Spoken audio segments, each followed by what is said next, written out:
Hello friends, आज देखेंगे सामाजिक और राजनीतिक के जीवन का टॉपिक जो हमने डिस्कस करना है आज के क्लास के अंदर। भारतीय संविधान के बारे में कुछ इम्पॉर्टेंट टॉपिक्स पॉइंट्स हैं जो मैं आज लेकर आई हूँ आपके सामने। इसको डिस्कस करते हैं। समुदाय के बारे में पहले पढ़ेंगे। समाजों में अलग अलग समुदाय होते हैं जो अलग अलग रहते हैं। ठीक है। संविधान की ज़रूरत क्यों पड़ी हमें? संविधान की ज़रूरत क्यों पड़ी? प्रश्न आता है। जिन देशों के पास संविधान होता है ज़रूरी नहीं कि वे लोकतांत्रिक ही हो। ठीक है। तो सबसे संविधान बनाने के लिए हमें सबसे पहले ये बात जाननी होगी कि लोकतांत्रिक क्या होता है। लोकतांत्रिक होता है जनता के द्वारा चुना गया शासन। जनता के द्वारा जनता का शासन। ये अब्राहम लिंकन जी ने स्टेटमेंट दी थी। तो ये जिन देशों के पास संविधान होता है, जो कॉन्स्टिट्यूशन होता है, संविधान को इंग्लिश में कॉन्स्टिट्यूशन कहते हैं, जरूरी नहीं है कि वे लोकतांत्रिक ही हो, गैर लोकतांत्रिक भी हो सकता है। ठीक है। नेक्स्ट पॉइंट है आपके पास। 1934 में भारतीय राष्ट्रीय कांग्रेस ने संविधान सभा की मांग को पहली बार अधिकृत नीति में शामिल किया। ठीक है, पहली बार फर्स्ट टाइम इसको अधिकृत शामिल किया था। प्रश्न यहीं से बन जाएगा। आंसर क्या आएगा? 1934। लेकिन भारतीयों को लेकर बनने वाली एक स्वतंत्र संविधान सभा की यह मांग दूसरे विश्व युद्ध में तेज हो गई।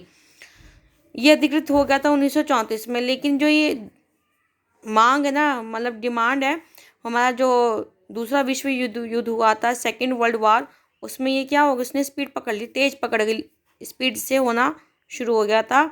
और फिर दिसंबर 1940 में संविधान सभा का गठन किया गया। तो आप देख सकते हैं कि किस तरीके से फेस हुआ 1934 में।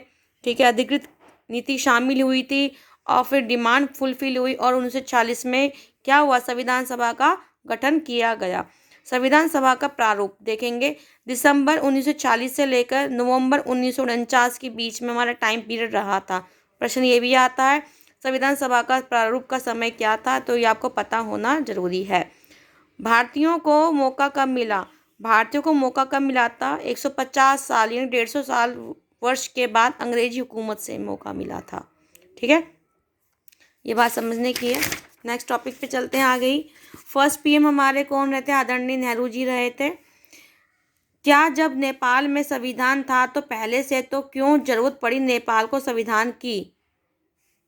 जब नेपाल में संविधान था तो पहले से तो क्यों जरूरत पड़ी नेपाल को संविधान की? जब संविधान में ऑटोमेटिकली ही पहले से ही सब कुछ है तो क्यों उसको आवश्यकता पड़ गई थी? क्यों उसने सोचा कि हमारा संविधान अच्छा नहीं है? क्यों उसको ऐसा लगा कि वो सेफ नहीं है? वो सब पढ़ेंगे। कुछ समय पहले नेपाल राजतंत्र था, मोनार्की जिसे कहते हैं, मोनार्की, खुद का शासन, राजा का शासन। नेपाल का संविधान 1990 में धारित था। ठीक है, शासन की सर्वोच्च सत्ता राजा के पास रहेगी।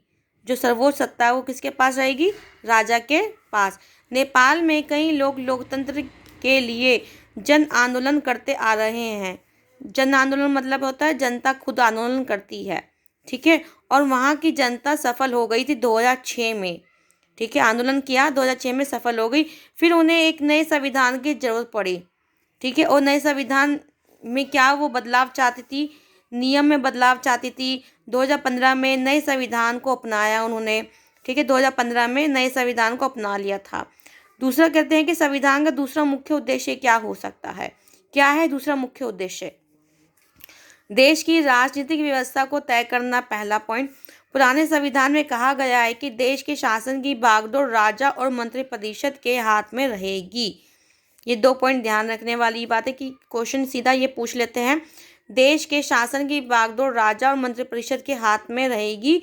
ये नए संविधान का मुख्य उद्देश्य था या पुराने संविधान में कहा गया था? तो आपको ये बात पता होनी जरूरी है। और ये भी ध्यान रखना है कि 2015 में नए संविधान को अपना लिया था नेपाल ने। ठीक है, और 2006 में इसको सफलता मिली थी और 1990 में ये आधारित था। 3 पॉइंट है, इसको ध्यान रखने वाली बात है। जिन देशों ने लोकतांत्रिक शासन पद्धति या राज्य व्यवस्था चुनी है वहाँ निर्णय प्रक्रिया के नियम तय करने में संविधान बहुत अहम भूमिका अदा करता है। ठीक है, नेता स्वयं चुनना होता है इसके अंदर, और नेता अगर दुरुपयोग करता है अपने नियम का, अपनी पावर का, तो उसके बचाव के लिए संविधान में उपाय भी शामिल है। तो फ्रेंड्स, ये मैंने आपको एक बताया है कि हमें संविधान की आवश्यकता क्यों पड़ी है। तो ये सब चीज़ें मैंने आपको यहाँ पे क्लियर कर दी है। आप चाहो तो इसका स्क्रीनशॉट भी ले सकते हो, अच्छे से स्क्रीनशॉट ले लीजिए आप इसका। ठीक है, आई होप आपने इसका स्क्रीनशॉट ले लिया होगा, और इसका भी इधर से आप स्क्रीनशॉट ले लीजिए। ठीक है, थैंक यू सो मच। कल की क्लास में हम इसको कंटिन्यू करेंगे।